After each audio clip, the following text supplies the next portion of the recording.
대부분의 현대인들은 엉덩이, 그러니까 이 고관절을 움직이는 것을 잘 못합니다. 다 아니에요. 대부분이라고 그랬어요. 그렇기 때문에 이것을 회복시켜 줄 만한 어떤 방법이 필요해요. 안녕하세요, 백관장입니다. 네, 이번에는 지난 시간에 했던 그 슈러그에 이어서 엉덩이에 대한 얘기를 해보려고 합니다. 인간이 잘 하지 않는 동작이 있다고 그랬어요. 그 중에 하나가 슈러그라고 그랬고요. 두 번째 오늘 할 거는 고관절을 적극적으로 움직이는 동작이에요. 이 고관절, 여기 엉덩이 관절인데 왜 그런가 생각을 조금 해보면은 간단합니다. 여러분들은 보통 일반인 분들이죠. 사무직에 종사하고 계시고요. 그 사무직에 종사하신 분들은 대부분 의자에 앉아 있어요.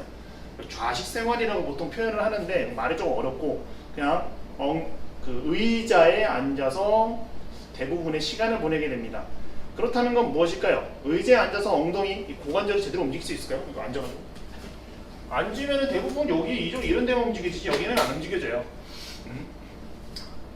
그렇기 때문에 전에 얘기했어요. 잘 움직이지 않는 것은, 움직이지 않는 동작은 잘 움직여질 리가 없어요. 그죠? 잘 움직여지지 않는다는 거는 그쪽에 그 부위를 움직이는 근육이 강할 리가 없고요. 그렇게 되면 거기다가 중량을 실어버리면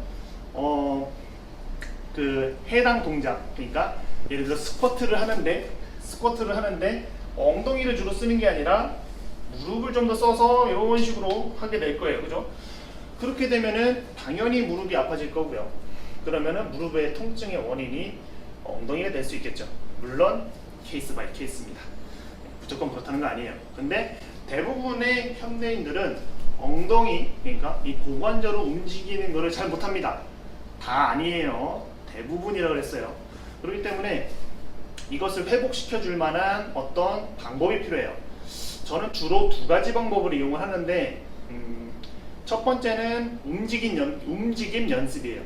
두 번째는 어떤 근육의 활성화입니다. 그러니까 이 엉덩이 근육에 대한 활성화가 되겠죠. 근데 뭐 말을 이렇게 해서 조금 어렵게 느껴질 수도 있는데 간단해요. 저 같은 경우는 엉덩이를 쓸 수밖에 없는 어떤 운동 동작을 시켜요. 그렇게 되면은 이 엉덩이 고관절 움직임에 대한 움직임의 학습이 일어나겠죠. 이거 뇌 입장에서 얘 쓰는 게 더 익숙해지는 거예요. 두 번째는 그런 동작을 함으로 인해서 얘가 어느 정도 강화가 될 거예요. 그 상태에서 그러고 나서 바로 뭐 스쿼트를 한다든지 그러면은 바로 엉덩이가 조금 더 잘 써지는 모습을 볼 수 있습니다. 물론 갑자기 이상적으로 엉덩이가 확 잘 써진다 그건 아니에요. 그러니까 그 사람의 현 상태보다 조금 더 잘 써지는 상태가 되는 거예요. 그때 사용하는 운동은 크게 두 가지입니다. 첫 번째는 힙 브릿지, 두 번째는 힙 스러스트예요. 그런데 왜 두 가지를 사용하냐? 특히 맨몸으로 합니다. 맨몸. 중량을 달지 않아요.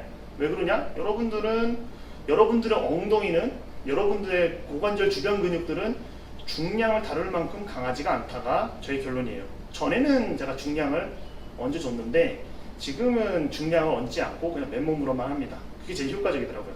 그래서 주로 움직임 연습에 성향이 좀 더 강하다. 제가 가르치는 방식은 그렇게 생각하시면 돼요. 자, 어쨌든 힙 브릿지와 힙 스러스트를 언급을 했어요. 힙 브릿지가 더 쉽습니다. 힙 스러스트가 그 다음 어렵고요. 그러면은 어려운 거 쉬운 거가 있어요. 그럼 뭘 해야 될까요? 대부분 요걸 영상을 시청하시는 분들은 어려운 걸 하려고 그래요. 하지만 쉬운 걸 먼저 해야 됩니다. 쉬운 게 먼저 돼야 어려운 걸 했을 때 의미가 있어요. 예를 들어서 덧셈 뺄셈을 못하는 사람한테 곱셈 나눗셈 가르쳐봐야 아무 의미도 없어요. 하지도 못하고 덧셈 뺄셈부터 가르쳐야 되는 거죠. 그게 바로 힙 브릿지예요. 자, 그럼 힙 브릿지는 어떻게 하냐? 간단합니다. 자, 얘를 좀 치우고. 자, 제가 주로 사용하는 도구는 이 두 개예요. 물론 이거 없이도 하고요. 자, 기본은 뭐냐면은 누워서 발은 한 골반 너비, 그리고 얘도 골반 너비, 무릎도 골반 너비 혹은 어깨 너비 정도 해주시고, 발은 다 되는 게 좋은데 혹시나 엉덩이 잘 못 쓰시는 분들은 뒤꿈치만 대세요. 네. 뒤꿈치만. 발을 다 대면은 또 이 동작에서 엉덩이가 아니라 여기 허벅지 앞쪽이 써지는 경우가 조금 있습니다.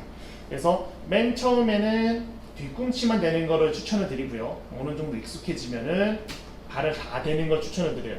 자, 일단 뒤꿈치만 대볼게요. 이 상태에서 그대로 발 뒤꿈치로 바닥을 누르는 힘을 주면은 그대로 엉덩이가 올라오겠죠. 끝이에요. 다시 발 뒤꿈치 꽉 눌러서 그러면은 엉덩이, 그러니까 골반이 올라오겠죠. 그럼 올라오면 끝. 다시 올라오고 내려오고. 근데 올라왔을 때 여기가 일자가 되게 해주시는 게 좋아요. 간혹 이게 허리를 꺾는 분도 계시고 뭐 요 정도밖에 못 올라오시는 분도 있는데 가능하면 일자를 만들어 주시라. 포인트입니다. 네.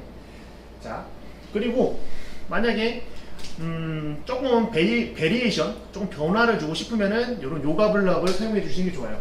자, 이때는 발을 붙여놓고 요가 블럭을 이렇게 잡습니다. 그러면은 허벅지 안쪽에 힘이 들어가요. 그러면 이 상태에서 그대로 다리 힘을 주시면은 바닥을 미는 힘을 아까와 동일하게 주시면은 엉덩이 아래쪽하고 허벅지 안쪽이 좀 더 써지는 느낌이 들 거예요. 오케이, 이해되시죠? 자, 한 번 더 보여드릴게요. 자, 올라가고 내려오고, 올라가고 내려오고. 이때 주의할 거는 발이 올라갈 때 발이 이렇게 떨어지지 않게 조심하시고 발은 다 붙여놓으세요. 올라가고 내려가고. 자, 어렵지 않습니다. 근데 이거 했을 때 특히 잘 안 올라가는 느낌이 들 건데 그때마다 계속 다리 힘을 더 줘서 여기 일자가 되게, 최대한 일자가 되게 만들어 주시면 돼요. 자, 두 번째는 요거는 많이 해보셨을 수도 있어요. 무릎 정도의 그 루프 밴드를 껴주시고 아까 맨 처음 했던 힙 브릿지와 동일하게 해줍니다. 자, 이 상태에서 무릎을 살짝 벌리는 힘을 주시고요. 그리고 그대로 다리 힘써서 올라갔다가 내려갔다, 다리 힘써서 올라갔다가 내려갔다, 다리 힘써서 올라갔다가 내려갔다. 이렇게 하시면은 엉덩이 좀 옆쪽에 되는 느낌이 조금 드실 거예요. 물론 네, 그 사람의 상태에 따라서 느낌이 좀 잘 안 올 수도 있습니다. 그래도 해줘 보시고요. 지금 힙 브릿지를 세 가지를 말씀을 드렸는데 이 세 가지를 모두 골고루 해주시는 게 좋아요. 보통 루프 밴드를 사용하는 방식이 좋다고 생각을 해서 많이들 하시는데 그것만 하시면 안 됩니다. 다양하게 해주시고요. 왜냐면 엉덩이 주변부에 있는 근육들은 다리를 모으는 힘, 벌리는 힘, 그리고 다리를 뒤로 보내는 힘 모두 다 필요하거든요. 다리를 앞으로 보내는 힘. 근데 그거를 한 번에 해결할 수 있는 게 저는 힙 브릿지라고 생각을 해요. 만약에 이제 힙 브릿지가 익숙해진다면 힙 스러스트를 하시면 됩니다. 물론 힙 스러스트는 나중에 알려드릴게요. 그러면 여기까지 하고요. 다음 시간에 다시 뵙겠습니다. 감사합니다.